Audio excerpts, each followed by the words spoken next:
Je vous salue, peuple de Dieu, vous tous qui êtes en train de nous suivre partout dans le monde. Que le Seigneur vous bénisse et bienvenue dans Sapad TV, en particulier dans cette tranche de transformation, cette tranche de bénédiction, cette tranche qui nous écoutons, qui nous permet de recevoir, de saisir une parole de la part du Seigneur et de marcher avec tout au long de la journée, tout au long de la semaine, le mois, pourquoi pas l'année. Alors, dans cette tranche étoile du matin, nous allons parler de quelque chose de très important. Vous savez, lorsque le Seigneur nous avait mis à cœur de commencer ce programme, l'objectif majeur de ce programme, c'était que le Seigneur puisse parler à quelqu'un, que le Seigneur puisse donner une parole à quelqu'un qui était découragé, qui était fatigué, mais qu'il se sente réconforté après avoir écouté la parole du Seigneur. Et l'objectif, c'est que le Seigneur veut nous sortir de ténèbres pour nous amener dans la lumière. Généralement, tu commences ta journée, tu te sens déjà dès le matin, tu te sens déjà étouffé, tu te sens asphyxié, tu te sens comme très mal à l'aise en fait. Tu as un sentiment que quelque chose ne va pas, tu as un sentiment comme si la nuit quand tu dormais quelque chose s'est passé de pas normal, ou tu as l'impression que tu es sous l'oppression de l'ennemi, ou tu as l'impression que rien ne va aller. C'est-à-dire tu n'as même pas encore eu ces résultats négatifs, mais tu ressens que tout ce que tu feras, rien ne va marcher. Alors le Seigneur veut que dans ce programme, que tu sors de là, de ce ténèbre-là, que tu sois éclairé par la lumière du jour. Voilà pourquoi ce programme est appelé Étoile du matin. Parce que Dieu, dès le matin, peu importe l'heure, parce que certains ne vont pas écouter, suivre ça le matin, mais ils vont le suivre au milieu de la journée, pour que lorsque vous tomberez sur cette vidéo, que le Seigneur puisse carrément vous parler. Et lorsque Dieu vous parle, il enlève carrément tout ce qui était flou dans votre vie, afin que vous voyez clairement le chemin. Alors, dans ce programme Étoile du matin de ce matin, comme j'aime le dire, j'aimerais parler sur un terme important que Dieu nous a donné, c'est « Ne doutez pas, ces promesses s'accomplissent ». Le Seigneur me dit de dire à quelqu'un de ne pas douter, car ces promesses s'accomplissent certainement. Pasteur, c'est vrai? Ah oui, c'est vrai. Quelqu'un d'autre me dira que mais ça fait longtemps, depuis que j'étais enfant, Dieu m'avait parlé telle ou telle autre chose. Mais comment rien jusque-là ne s'est accompli? Mais ce matin, le Seigneur a entendu cette parole. Il a entendu ces murmures là, au-dedans de toi. Il a écouté cette voix qui monte, qui commence à te mettre en doute en fait. Et il m'a envoyé de te dire, ne doutez pas, ces promesses se réalisent. Alléluia. Alors le premier point, je voudrais te parler directement de l'introduction. Dans l'introduction, je te parle d'une parole sûre. Alors, ne doutez pas, ces promesses s'accomplissent. Ce n'est pas une utopie, ce n'est pas de fable. Les promesses de Dieu, lorsqu'elles viennent dans notre vie, ce ne sont pas de faibles paroles. Lorsque les promesses de Dieu viennent dans notre vie, ce n'est pas nos pensées. Lorsque les promesses de Dieu viennent dans notre vie, ce n'est pas nos souhaits non plus. Car les promesses de Dieu ne sont pas les souhaits.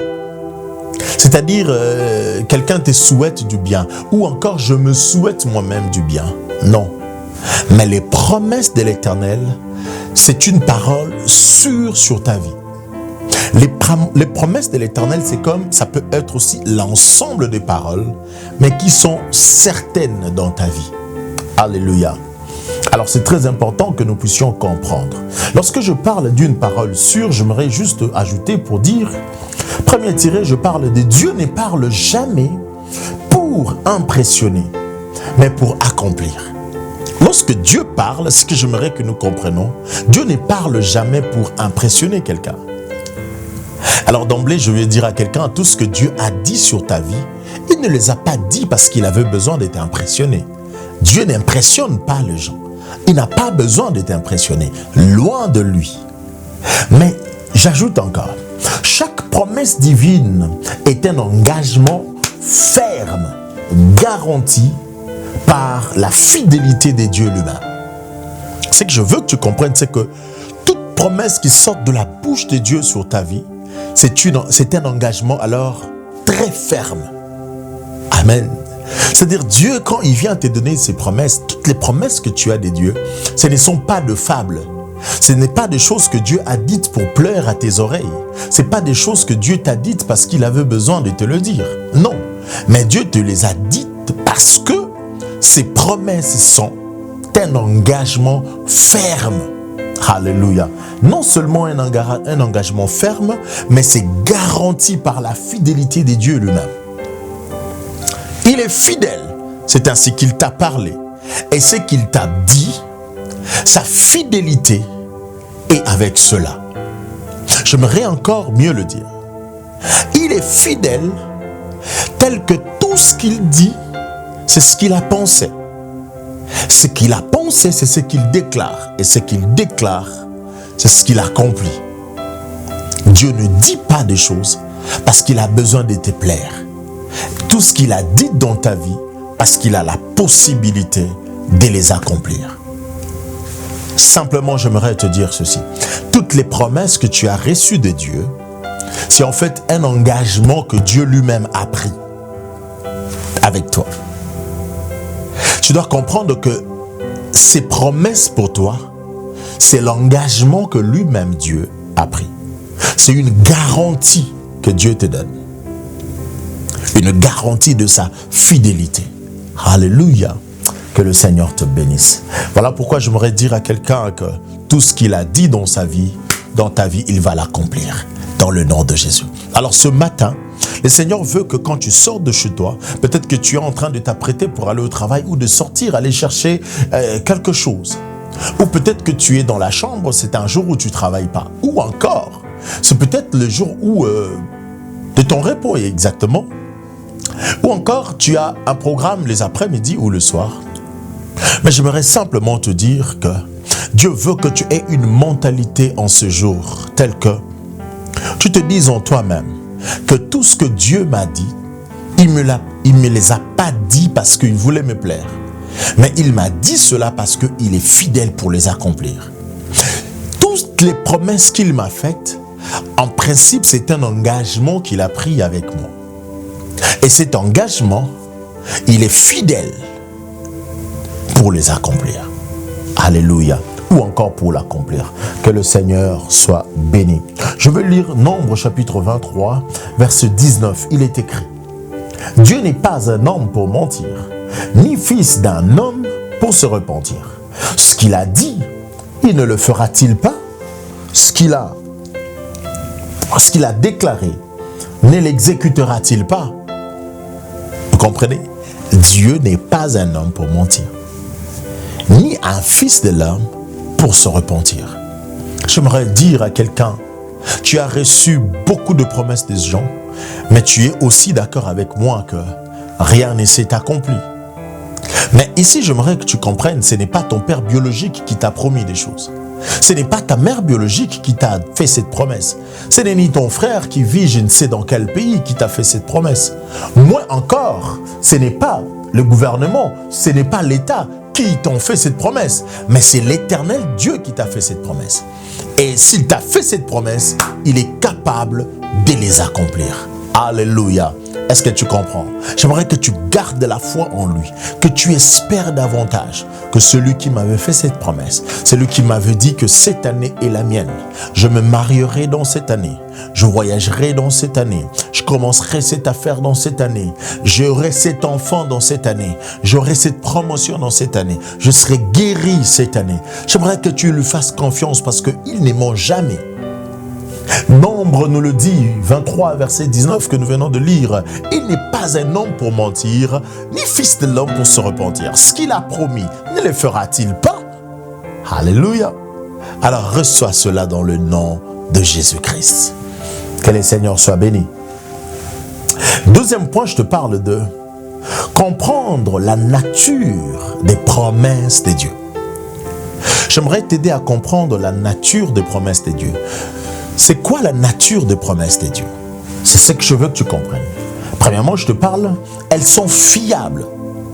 Les promesses de Dieu, je venais de le dire tout à l'heure, les promesses de Dieu ne sont pas pareilles avec celles des hommes.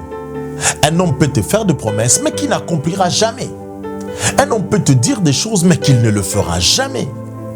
Et un homme peut te dire des choses qu'il ne pense même pas. Il ne pense pas à ce qu'il te dit. Donc ça sort que de ses lèvres, mais dans sa tête, dans son cœur, il n'y est pas. Mais ici, j'aimerais que tu comprennes que ce que Dieu dit, cela est fiable. Alléluia. Tu peux te fier dans ce que Dieu dit. Appuyer sur la vérité, non sur les circonstances. C'est-à-dire ce que le Seigneur a dit dans ta vie, il appuie cela par la vérité et non par des circonstances. En fait, Dieu ne parle pas à cause de circonstances. Non, mais ce qu'il dit reste réel, peu importe le temps, peu importe la saison, peu importe la situation, peu importe les circonstances. Ce que Dieu dit est toujours appuyé par la vérité. Alors j'aimerais dire à quelqu'un, les promesses de Dieu que tu as réussies dans ta vie, que tu as reçues dans ta vie, s'accompagnent de la vérité. Alléluia. Et c'est cette vérité qui emmène cela à l'accomplissement, c'est-à-dire la fiabilité de ce que Dieu a dit, la nature de ce que Dieu t'a dit. Tu dois premièrement comprendre que ce que Dieu m'a dit est fiable. Ce n'est pas de fables montées de toutes pièces. Ce n'est pas des simples paroles vides de sens. Non, mais ce que Dieu a dit, cela est fiable. Je peux saisir cela. Je peux croire dans ça parce que c'est fiable. Ce n'est pas un homme qui l'a dit. Ce n'est pas ton mari qui te l'a dit. Ce n'est pas ta femme. Ce n'est pas ton père. Ce n'est pas ta mère. Combien d'entre nous ont déçu leurs propres enfants? En tant que parents, nous avions fait des promesses que nous n'avions jamais été à mesure d'accomplir. Mais Dieu, avec lui, c'est différent. Tout ce qu'il a promis dans ta vie, il est capable de le faire. Parce que ce qui sort de sa bouche est fiable. Alléluia. C'est très important. J'aimerais te lire Hébreux chapitre 10, verset 23. Il est dit ceci. Retenons fermement la profession de notre espérance, car celui qui a fait la promesse est fidèle. J'aimerais te dire que Dieu est fidèle. Il est fidèle non pas parce qu'il est un homme comme toi et moi, mais il est fidèle parce qu'il est Dieu. Il est Dieu, il connaît toutes choses. Il a le contrôle de toutes choses. Il maîtrise toutes choses. Alors j'aimerais que tu croies en la fidélité de l'Éternel. Alléluia. Il est fidèle. Et j'aimerais te parler encore de la nature des promesses de Dieu. Elles sont personnelles. Les promesses de Dieu sont personnelles. Dieu ne donne pas des promesses génériques, c'est-à-dire des promesses pour tout le monde. Non, mais Dieu donne des promesses de manière particulière, adaptées à notre appel, notre saison et notre destinée. J'aimerais que tu saches que l'appel de Dieu, lorsque Dieu te donne cet appel, il te lance l'appel, il te fait une promesse, cette promesse est adaptée à ta saison, est adaptée à ton appel et adaptée à ta destinée. J'aimerais dire à quelqu'un que Dieu ne t'a pas menti. C'est parce qu'il connaît ta destinée qu'il t'a fait cette promesse.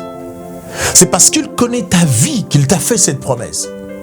Ne te dis pas, mais est-ce que ces choses vont-elles vraiment arriver? Est-ce que ça va vraiment arriver dans ma vie? Est-ce que c'est vraiment possible? J'aimerais te dire que c'est possible. Si c'est à toi que Dieu a fait cette promesse, sache que cela n'est pas un générique pour tout le monde. Mais ces promesses sont adaptées à ta destinée. Ces promesses sont adaptées à ta saison. Dieu sait exactement que la saison dans laquelle tu es, cette promesse va réellement s'accomplir. Voilà pourquoi il te l'a donné. Alors que le Seigneur te bénisse. J'aimerais que tu comprennes cela alors très très bien. Et je prends le point C. Et nous allons continuer deuxième numéro après. Elles sont parfois conditionnelles. Certaines promesses requièrent la foi, l'obéissance ou la persévérance. Deutéronome chapitre 28, versets 1 à 2. Vous pouvez lire cela. La Bible dit ceci. Si tu obéis à la voix de l'Éternel, ton Dieu, en observant et en mettant en pratique tous ces commandements que je t'ai prescrits aujourd'hui, l'Éternel, ton Dieu, te donnera la supériorité sur toutes les nations de la terre. quand vous continuez à 2, voici toutes les bénédictions qui se répandront sur toi et qui seront ton partage lorsque tu obéiras à la voix de l'Éternel ton Dieu. Tu peux prendre 3, 4 et 5. Tu vas voir là les bénédictions. Tu vas voir des choses que Dieu va faire par l'obéissance à la parole de Dieu, par l'obéissance à l'ainsi dit Dieu, par l'obéissance à une recommandation de Dieu. C'est-à-dire, il y a aussi des choses, des promesses pour qu'elles s'accomplissent. Elles te demanderont certaines obéissances à un certain niveau. C'est-à-dire, ce n'est pas toutes les bénédictions, ce n'est pas toutes les promesses qui s'accomplissent dans nos vies sans notre participation. Il y a des bénédictions dans notre vie, certaines promesses dans notre vie pour qu'elles s'accomplissent. Nous avons besoin d'obéir à ce que Dieu a dit. Merci, que le Seigneur vous bénisse. J'aimerais encourager quelqu'un. Si tu as reçu une promesse de Dieu, crois qu'il va le faire. Et si dans cette promesse, le Seigneur t'a demandé certaines choses, alors fais-le. Parce que l'accomplissement de ces promesses dépend de ce que tu fais pour Dieu. Que le Seigneur vous bénisse. Soyez bénis dans votre journée et que tout ce que vous ferez vous soit prospère. Au nom de Jésus-Christ. Amen. Que le Seigneur nous bénisse.